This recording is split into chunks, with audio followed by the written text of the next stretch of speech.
Salut. Aujourd'hui, j'ai envie de vous parler d'une application qui a vraiment changé ma manière de travailler.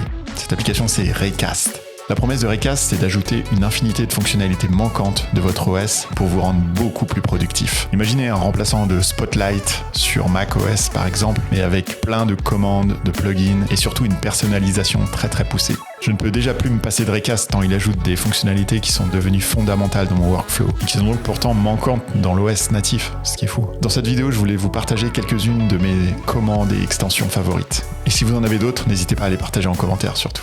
Je commence par la feature la plus importante et pourtant toute bête, ce sont les raccourcis d'application. En gros, via les préférences, vous pouvez définir un raccourci clavier pour accéder à une application spécifique. Par exemple, ici avec commande plus 7, j'accède à mon terminal Ghosty, ou commande 8 pour accéder au simulateur iOS. Et cela me permet de switcher simplement entre une multitude d'apps rapidement et sans passer par la souris. Et comme je développe des apps mobiles toute la journée, je dois par exemple sans cesse passer de mon simulateur à mon terminal ou au navigateur pour voir une spécification par exemple.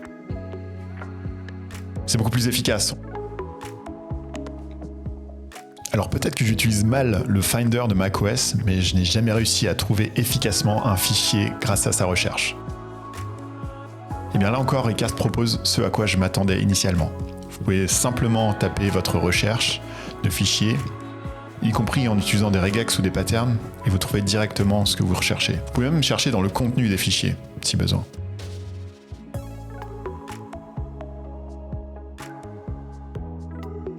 Raycast introduit aussi la notion de quick links. Ce sont en fait des URL préconfigurées vers des sites web ou des apps avec des paramètres. Je vous montre un exemple. Comme j'utilise Flutter, j'ai souvent besoin d'aller sur pub.dev pour consulter les différents packages que je peux installer dans mes projets. Et bien j'ai défini un quick link avec l'URL de recherche et ma requête. Comme ça, je peux lancer une recherche sur pub.dev directement via Raycast, qui me demande le paramètre de recherche et ça lance mon navigateur avec la recherche. Vous avez probablement déjà une application de notes, comme Apple Notes, mais mon problème c'est que j'utilise deux Macs, un pour mon boulot et un perso. Et du coup, ils utilisent des comptes Apple différents, et donc mes notes ne sont pas synchronisées entre ces deux appareils. Raycast m'aide encore une fois ici, parce qu'il propose un système de notes, à peu près similaire à tout ce qui existe déjà, mais elles sont synchronisées via le compte Raycast, donc je les retrouve partout. Vous pouvez donc créer des notes, les mettre en forme. Vous pouvez aussi rechercher dans vos notes passées, les consulter et effectuer différentes actions. Et encore une fois, le fait que vous ayez le même processus pour toutes les actions de votre quotidien, ça libère le cerveau. Vous avez aussi la possibilité de consulter votre historique de presse-papier via la commande dédiée. C'est super pratique en tant que développeur parce qu'on a tendance à copier un tas de snippets de code. Un autre cas d'usage très pratique pour moi, c'est de copier une multitude de screenshots dans le presse-papier et de les coller ensuite dans une PR, sur GitHub par exemple.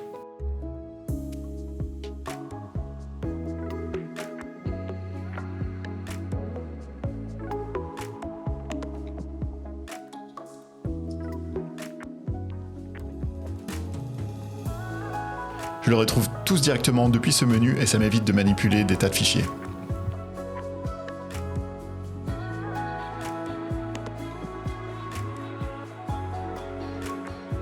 Sachez que Raycast n'est pas limité aux simples commandes de base. Il existe une infinité d'extensions tierces pour s'interfacer avec les applications ou des services. Pour les installer, comme pour tout dans Raycast, il suffit de passer par la commande dédiée Store.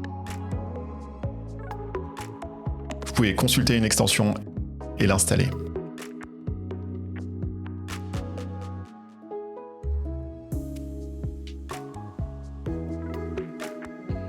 C'est comme ça que j'ai installé deux extensions très pratiques.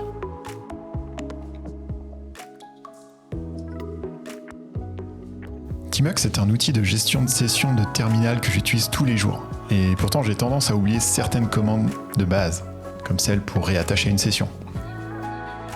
Cette super extension me permet de créer ou d'accéder à mes sessions très simplement depuis Raycast. Elle permet aussi, par exemple, de supprimer ou renommer une session existante.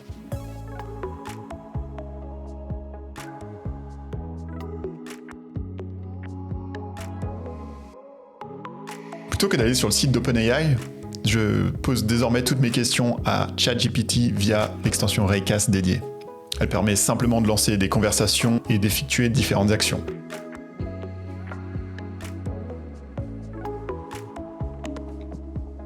Vous avez aussi tout un tas de presets, comme la possibilité d'améliorer un texte sélectionné. Et je trouve ça tellement plus pratique dans mon usage de tous les jours, avec toujours ce même raccourci.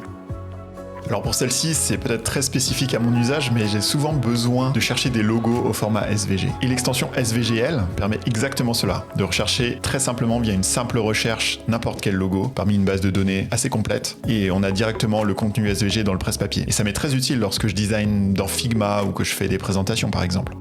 Pour finir, voici une série d'extensions, de commandes qui ne sont pas indispensables, mais qui m'aident un petit peu dans mon quotidien. La première, Toggle System Appearance, permet d'alterner entre le mode light et le mode dark de votre système. Pratique lorsqu'on va en extérieur par exemple. La seconde, c'est l'Emoji Picker. Celui de macOS est tellement lent et pas pratique, je trouve. Et bien celui de Recast, au contraire, lui, est très réactif. C'est juste plus naturel que celui de macOS selon moi. Recast propose un petit exercice pour s'entraîner à taper au clavier. C'est exactement comme Monkey Type, mais sans avoir besoin d'ouvrir un navigateur. Et ça m'arrive souvent de faire ce petit exercice lorsque j'attends qu'une réunion commence, par exemple.